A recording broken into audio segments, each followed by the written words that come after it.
ത്രിയേക ദൈവത്തിന് മഹത്വമുണ്ടായിരിക്കട്ടെ. ഈ പുതിയ ദിവസത്തിൽ നമുക്ക് ആയുസ്സും ആരോഗ്യവും നൽകിയ ദൈവത്തെ സ്തുതിക്കാം, സ്തോത്രം ചെയ്യാം.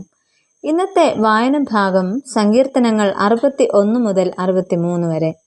ഇന്നത്തെ ചിന്തയ്ക്കായി 1 രാജാക്കന്മാർ 18 അധ്യായം 46 വാക്യം. എന്നാൽ യഹോവയുടെ കൈ ഏലിയാവിന്മേൽ വന്നു. ഗിലെയാദിലെ തിശ്ബി എന്ന പ്രദേശത്തെ ഒരു പ്രവാചകനാണ് ഏലിയാവ്. യഹോവ എൻ്റെ ദൈവം എന്നതാണ് ഏലിയാവ് എന്ന പേരിന് അർത്ഥം. എന്നാൽ ഈ അർത്ഥം, അതായത് യഹോവ എൻ്റെ ദൈവം എന്നത് സ്വന്തം ജീവിതവും പ്രവർത്തനവും കൊണ്ട് അർത്ഥപൂർണമാക്കിയ പ്രവാചകനായിരുന്നു ഏലിയാവ്. എന്നാൽ ഈ പ്രവാചകന്റെ മാതാപിതാക്കളെയോ വംശാവലിയെയോ കുറിച്ചുള്ള മറ്റു വിവരണങ്ങളൊന്നും തന്നെ നമുക്ക് മനസ്സിലാക്കുവാനായിട്ട് സാധിക്കുന്നില്ല. ആഹാബ്, അഹസ്യാവ് എന്നീ രാജാക്കന്മാരുടെ കാലഘട്ടത്തിലായിരുന്നു ഏലിയ പ്രവാചകൻ ശുശ്രൂഷ ചെയ്തിരുന്നത്. ഇന്ന് നമുക്ക് ധീരനായ ഏലിയാവ് ധീരതയോടെ നേരിട്ടതും ദൈവത്തിൽ ആശ്രയിച്ച് പ്രവർത്തിച്ചതുമായ ചില കാര്യങ്ങളിലേക്ക് ഒന്ന് ഇറങ്ങിച്ചെല്ലാം. ജീവനുള്ള ദൈവമാണ് പ്രകൃതിയെ നിയന്ത്രിക്കുന്നതെന്നും ഈ ദൈവം തന്നെയാണ് മഞ്ഞും മഴയും സമൃദ്ധിയും ഒക്കെ നൽകുന്നത് എന്നും രാജാവിനോട്, അതായത് ആഹാബിനോട് ധൈര്യത്തോടെ വിളിച്ചു പറയുവാൻ ഏലിയ പ്രവാചകന് സാധിക്കുന്നു.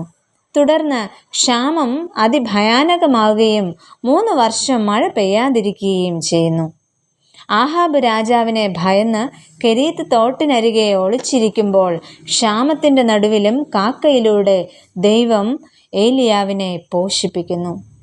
മരിക്കുവാൻ ഒരുങ്ങിയിരുന്ന സാരെഫാത്തിലെ വിധവയെയും മകനെയും ജീവിതത്തിലേക്ക് തിരികെ കൊണ്ടുവരികയും അതിലൂടെ അവർക്ക് ദൈവശക്തിയെക്കുറിച്ചുള്ള ബോധ്യം വരുത്തി കൊടുക്കുകയും ഏലിയ പ്രവാചകൻ ചെയ്യുന്നുണ്ട്.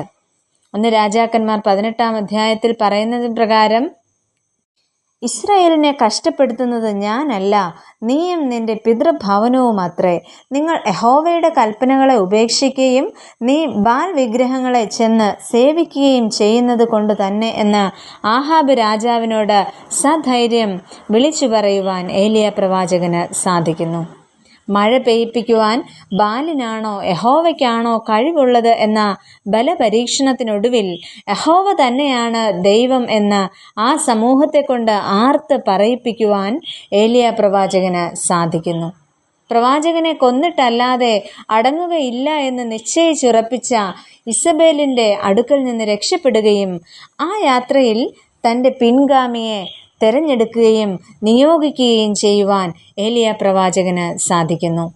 നാബോത്തിനെ വധിച്ച ആഹാബിനോട് അദ്ദേഹത്തോടുള്ള ദൈവിക ശിക്ഷ അറിയിക്കുവാൻ ധൈര്യത്തോടെ രാജസന്നിധിയിലേക്ക് എത്തുവാനും പ്രവാചകന് സാധിക്കുന്നു. ഇത്തരത്തിൽ ധാരാളം സംഭവങ്ങൾ ഇനിയും അവശേഷിക്കുന്നു.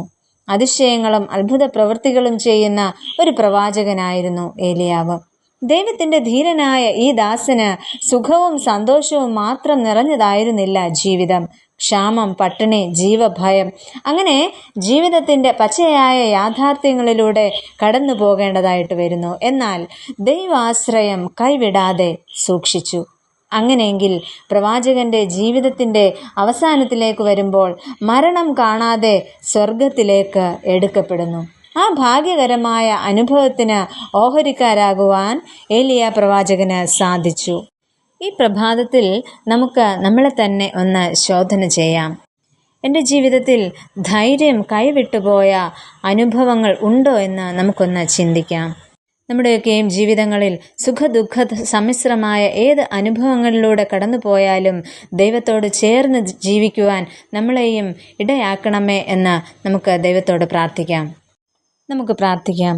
പ്രിയ കർത്താവേ, ഈ പ്രഭാതം ഞങ്ങൾക്കായി ദാനമായി നൽകിയതിനായിട്ട് നന്ദി അർപ്പിക്കുന്നു.